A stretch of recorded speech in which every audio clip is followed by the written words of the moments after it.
What's up, Dank homies? Nero here, and today we're going to be talking about the MK1-Kunai. So before we get into today's video, I want to talk about my recent video where I talked about all the hate that I was getting and it was pretty bad and all that stuff.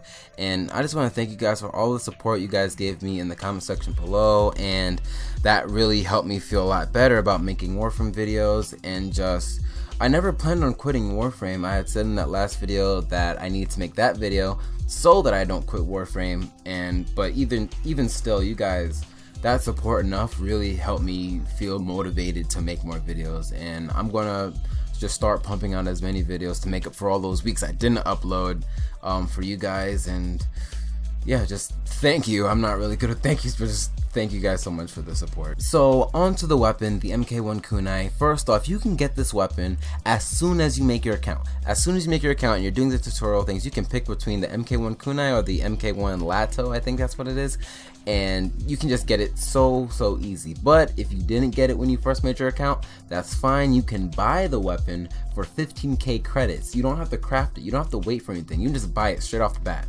And plus, that's really great because this is one of my favorite secondaries and argumentatively one of the best.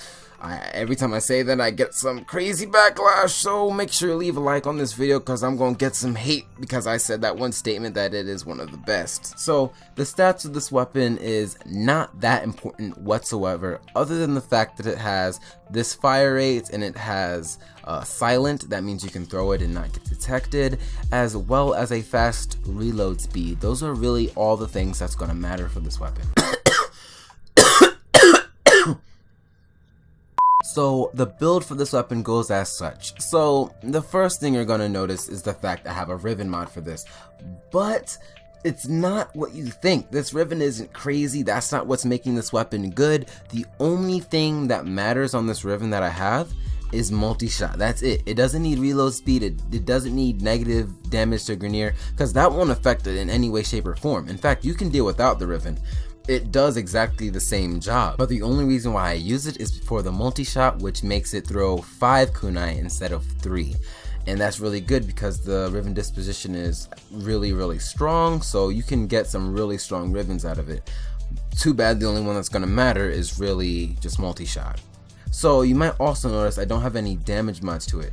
That's because I'm not relying on any of its stats. I'm relying on concealed explosives. Now what concealed explosives does is each individual kunai will have an 80% chance to explode while doing 250 blast damage in a 100, oh geez, that would be crazy, in a 10-meter radius. So if you're throwing 3 kunai, you're gonna have a really high chance of making the thing explode on impact. If you have 5, then oh definitely you're gonna get some explosions up in there. So now we have multi-shot, and we have multi-shot fire rate, more fire rate, and even more fire rate. These are the things that's going to vary its damage because it's increasing its DPS. That's the most important parts of this thing. Now, we also have pistol ammo mutation. This is also important because the thing is going to fling through its ammo like it's nasty. It's just gone. It's just throwing it all away. So you're going to need this so you can keep on replenishing your incredible hunger for ammo. And then we also have stockpiled Blight. This right here is what makes it one of the best secondaries. It's because it has increased magazine capacity. I know people are going to be like, well, that's such a stupid thing. Why would you have that on the MK1-Kunai?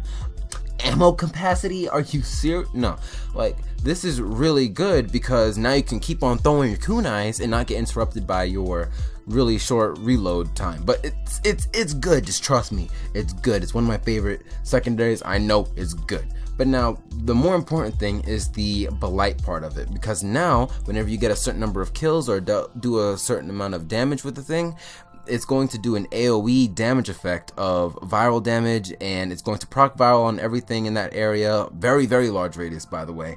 It's going to murk maps like it's nothing. It's just going to murder the map. But also it's going to give you more energy back, so it's good to use this with someone like Ivara or someone else who has a channeling ability, maybe even Chroma for his 4th ability. Sometimes I use Chroma for his 4th ability and people are like, how are you not running out of energy? Well, it's the MK1-Kunai. Just get yourself an MK1-Kunai, you know what I'm saying?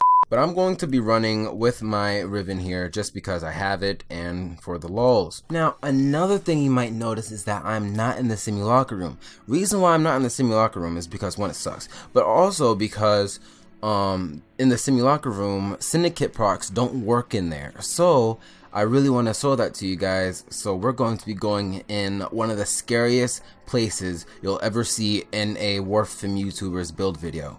We're going to go into an actual mission. I know, it's scary. We're going to go into Hydron, and we're going to see if we can pull off some good damage numbers, maybe even get top damage. I don't know, but we're just going to go in this mission random, go with some randoms. We got, who do we got in here?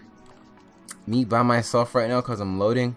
Alright, so now we're in the mission, and we have Tolindo 117. We got Ploshai and Tech. Jeez, I can't read. Dude, you. Yeah, you. I'm talking to you. Why you pick that name? You couldn't go with Bob, Sally, Edward, or even La Cienega. You had to go with a crazy name. Jesus Christ. So anyway, without further ado, let's see what it can do.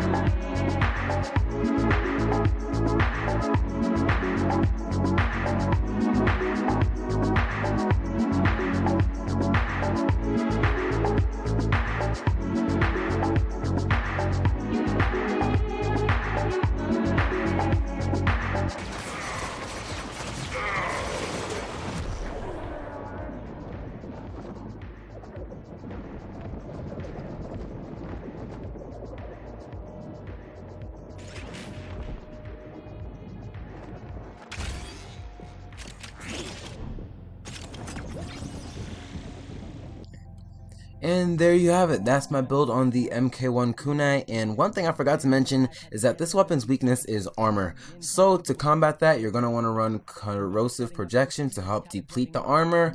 But either way, because the damage is dependent on its DPS, it doesn't have that much of an impact, but it does have an impact. It's a noticeable difference.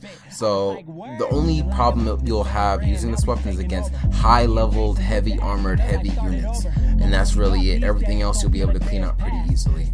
So yeah, that's gonna be it for today's video. And if you guys enjoyed today's video, go ahead and leave a like, and if you haven't subscribed and you want to become a part of the Dank Swag family, then go ahead and do so, and I will see you guys later.